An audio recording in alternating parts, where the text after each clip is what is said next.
and welcome back. Let me give you a quick hypothetical. Let's say you're chilling at home, minding your business, and suddenly you get a knock on your door.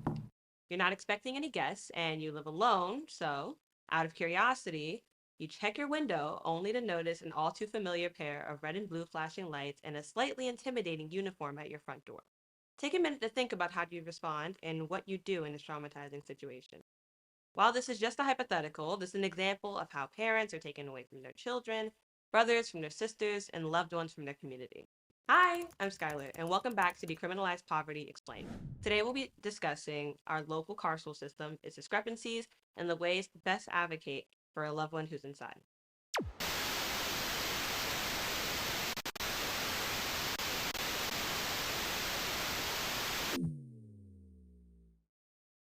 Skylar, I've never been arrested or been to jail. What makes you think I care about this? Well, just because you haven't doesn't mean that it can't happen to you or someone you love. Arrest and incarceration are fairly unpredictable and really scary regardless of circumstance. While I'll be speaking on information that's specific to the state of Florida, I'll also make a small disclaimer by saying I by no means am a lawyer, nor is this any type of legal advice. If you have specific questions regarding your loved one or their particular case, please contact their public defender. Our criminal justice system and law enforcement by proxy are perpetually stacked against us. With this in mind, please remember that this is a very stressful process to experience, and we have to be there to support one another. Aww. Fine, whatever. What's the process even like? I'm sure it can't be that bad. Thank you for your time, but it's not as easy as you think. While there are so many institutions that have the ability to arrest, from local police departments like GPD all the way up to the FBI and DEA, with a myriad of entities in between.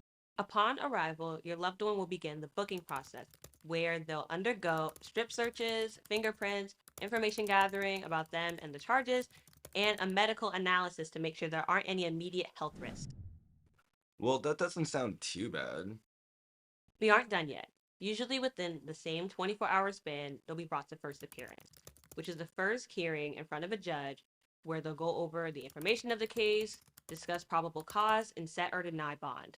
Keep in mind that within this 24-hour span, people are being scrutinized and degraded by officers on an emotional and physical level, forced to sleep in cages that are unsanitary, and relive that trauma again and again.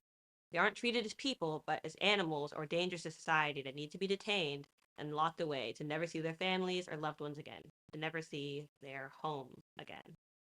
Okay, but what are we supposed to do? Well, for one, being there for them emotionally as much as possible throughout this process is a good jumping off point. Locating them is most likely going to be your best bet. Plus, it'll give you some good insight on what's possible on a local level.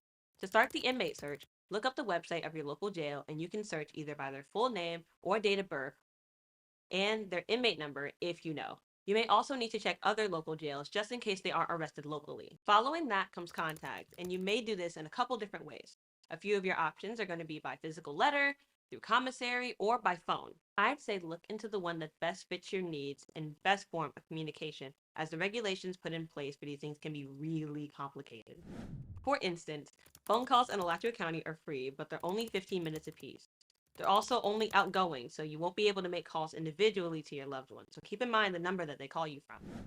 Remember that different rules apply to different institutions, so do some research on local jails to figure out what your options are.